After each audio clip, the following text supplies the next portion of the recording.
Hey everybody, it's Card Fighter Hunter here, and today I have my friend again for his other deck profile, and that is Oracle Think Tank, standard of course. Best deck. Best deck, it's currently... Also, behold my money card. Oh yeah. Behold the money waifu. The money waifu. So I guess I'll start with the starter because it's the only one. It's easy. It's Lozenge it's Magus. technically not the only starter. They got the rabbit. That one's prettier. Yeah, that one is way prettier. So I guess going into grade 3s, I play 3 copies of Imperial Daughter because she's a good second ride and an okay first ride. But of course, everyone knows the best first ride in the deck is CEO. Behold, the money. Money. And the worst first ride, but the best finisher. The trinity of money. The deer. The deer. The deer. The deer. If you ride CEO into Imperial Daughter into deer, most likely the opponent just loses.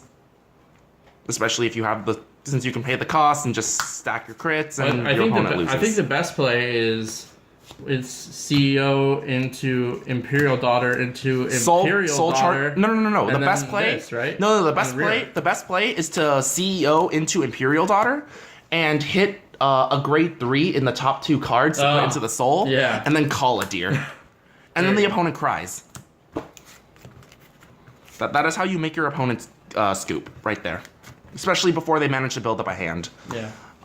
Grade 2s, Silent Tom, because there's no choice. There really aren't that many good grade 2s for OTT aside from Promise Daughter. But, I mean, he's okay. He'll stop the opponent from guarding occasionally, but he's definitely worse than his first iteration. The Bane of Phantom Blaster Dragon. I played around builds using both Yellow Witch Mei and the other rare grade 2 that's long name. Counterblast to look at the top card and gain 6k.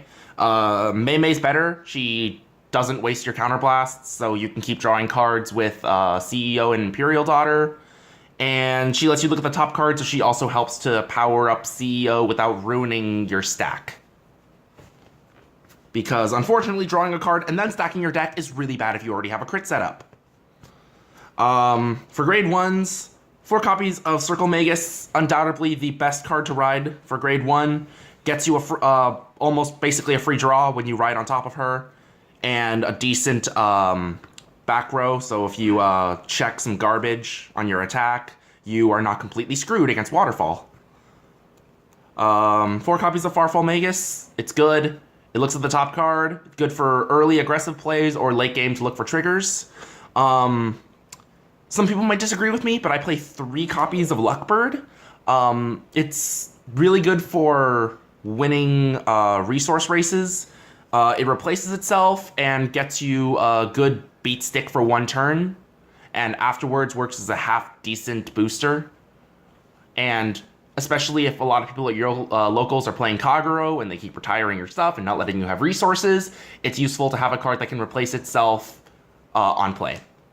I play 2 copies of Gemini, although I might replace it with the 8k Vanguard booster that boosts the Vanguard really, really hard, because I've noticed that since I'm not playing the rare grade 2 that counterblasts, I almost never run out of counterblasts.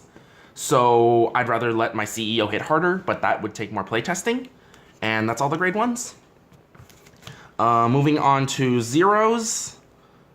4 copies of Miss Mist, because of course. And I'm pretty sure every OTT deck will play 8 crits. Don't ever play draws, because you will deck out, and you will be very sad, especially against other OTT players. Apart from Miss Mist, of course. And heals, because heals. Yeah. That's all. So this deck does really, really well in basically every matchup except Overlord, right?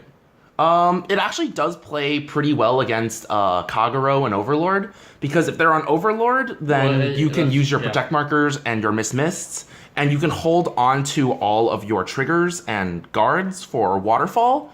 You just have to know how to play against Kagero, because Kagero is all about putting a lot of pressure on the opponent, but as OTT, you have enough hand to survive the pressure and survive multiple Waterfalls.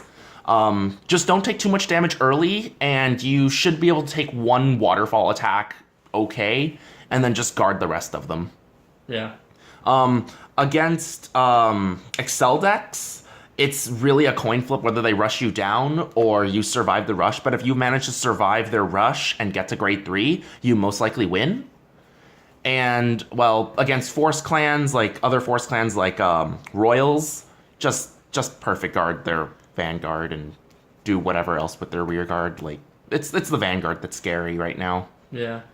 That's about it. All right. Well, thank you very much for the deck profile, and thank you guys for watching. Of course. See you soon. Bye.